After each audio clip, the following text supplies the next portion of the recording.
Hai semuanya, selamat datang kembali di Cuan Belajar Online ya.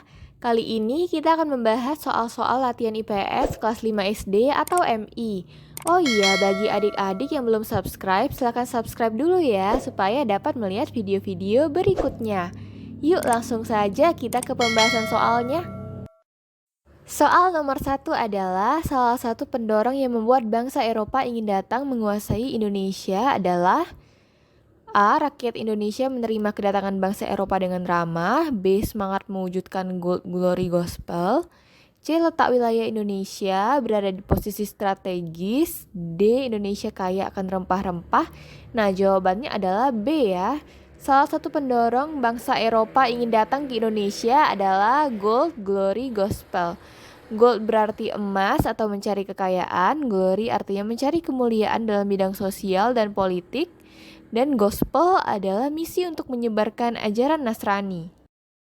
Soal nomor 2 adalah salah satu faktor penarik yang memungkinkan bangsa asing untuk menguasai Indonesia adalah. Nah, dari di antara pilihan-pilihan berikut ini, jawabannya adalah D ya, rakyat Indonesia masih terpecah belah dan bersifat kedaerahan. Nah, masih kurangnya rasa persatuan dan kesatuan ini membuat bangsa asing dapat mengadu domba antara satu daerah dengan daerah lain dengan mudah ya adik-adik. Maka jawabannya adalah D. Selain masih terpecah belah dan bersifat kedaerahan, faktor penarik lainnya yaitu kekayaan alam yang dimiliki oleh Indonesia, khususnya rempah-rempah, merupakan barang dagangan yang dibutuhkan oleh bangsa Eropa. Dan letak wilayah Indonesia yang strategis sangat mendukung untuk dijadikan pusat perdagangan internasional. Jadi jawabannya adalah D ya. Selanjutnya untuk soal nomor 3 adalah Sultan Ternate yang mengusir Portugis dari Maluku adalah Sultan A. Babullah, B. Hasanuddin, C. Diponegoro, dan D. Sisingamangaraja. Jawabannya adalah A ya, Sultan Babullah. Sultan Hasanuddin sendiri berasal dari Makassar, Sulawesi Selatan, sedangkan Pangeran Diponegoro berasal dari Yogyakarta, dan Sisingamangaraja berasal dari Sumatera Utara. Jadi jawaban yang benar adalah A. Selanjutnya soal nomor 4 adalah salah satu kebijakan Raffles di Indonesia adalah mengganti sistem tanam paksa Belanda menjadi sistem. Nah, jawabannya adalah A, sewa tanah atau Landrensstelsel ya.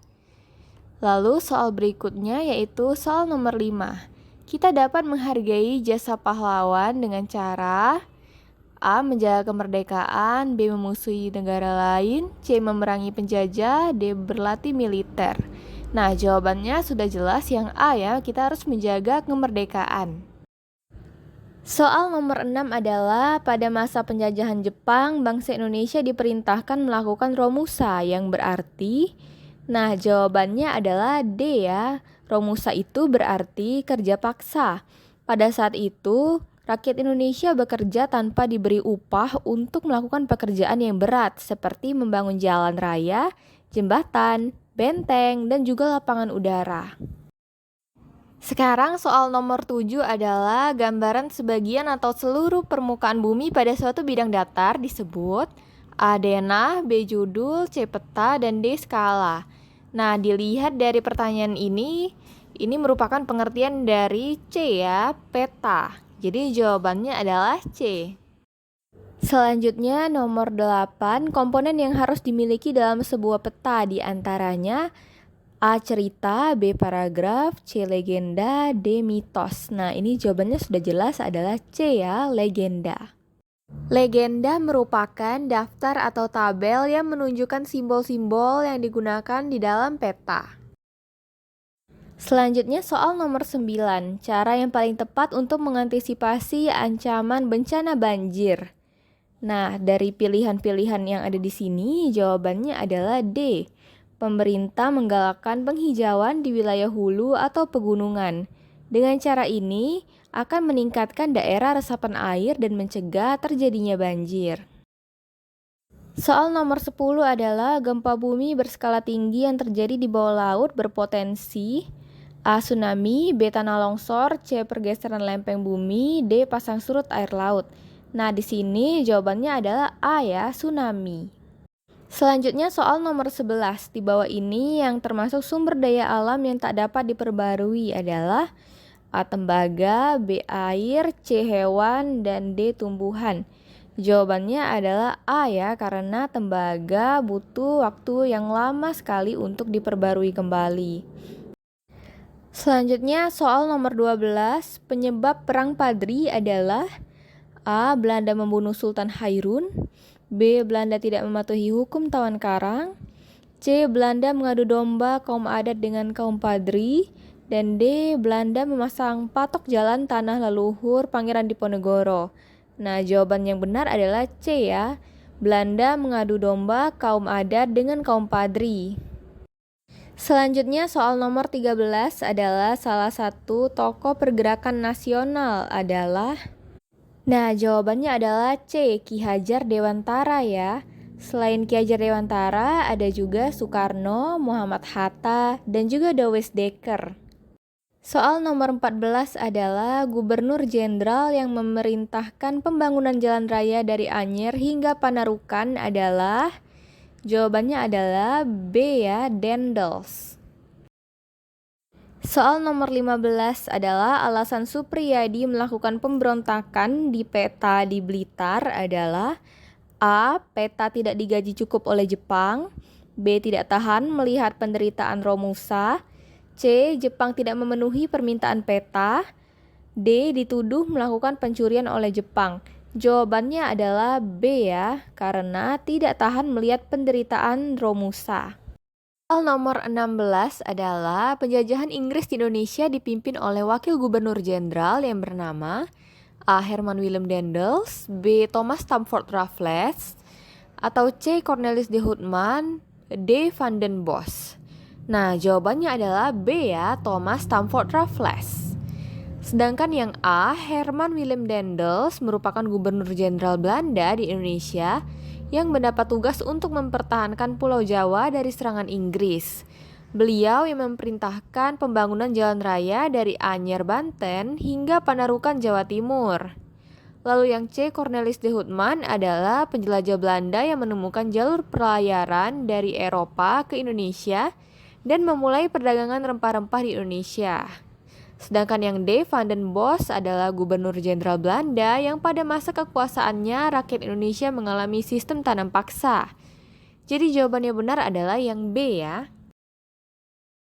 Soal nomor 17 adalah Belanda menyerahkan kekuasaannya atas Hindia Belanda kepada Inggris dalam perjanjian A. Tuntang, B. Renville, C. Linggarjati, atau D. Tordesillas. Nah, jawabannya adalah A ya, perjanjian Tuntang. Perjanjian Tuntang adalah perjanjian yang menandai pendudukan Inggris atas Pulau Jawa. Inggris menguasai Indonesia pada tahun 1811 sampai 1816. Pada waktu itu Indonesia sudah dikuasai oleh Belanda. Inggris menyerang dan berhasil menguasai Pulau Jawa. Hal ini ditandai dengan perjanjian Tuntang. Renville dan Linggarjati merupakan perjanjian antara Indonesia dan Belanda setelah Indonesia merdeka. Sedangkan yang D. Tordesillas merupakan perjanjian Portugis dan Spanyol pada tahun 1494. Jadi jawaban yang benar adalah yang A ya, perjanjian Tuntang. Soal nomor 18 adalah novel berjudul Max Havelaar yang menceritakan tentang sistem tanam paksa yang sangat menindas masyarakat Lebak, Banten, dikarang oleh A. Ki Hajar Dewantara, B. Muhammad Husni Tamrin, C. Edward Dawes Dekker, atau D. Dr. Andes Muhammad Hatta. Nah, jawabannya adalah C. Edward Dawes Dekker atau yang memiliki nama samaran Multatuli. Selanjutnya untuk soal nomor 19 yaitu peran yang dimiliki tokoh pada gambar di samping pada masa penjajahan Indonesia. Nah, jadi gambar di samping adalah gambar Herman Willem Daendels yang merupakan Gubernur Jenderal Belanda di Indonesia yang memerintahkan pembangunan jalan raya dari Anyer, Banten hingga Panarukan, Jawa Timur. Jadi jawabannya adalah yang B ya, memerintah pembangunan jalan raya Anyer Panarukan. Nah, kalau yang A, memimpin pasukan Belanda yang pertama kali mendarat di Nusantara adalah Cornelis de Houtman. Sedangkan yang C, menghapus sistem tanam paksa dan menggantinya dengan sistem sewa tanah adalah peran dari Thomas Stamford Raffles. Sedangkan yang D, menjadi Gubernur Jenderal VOC yang pertama adalah Peter Booth.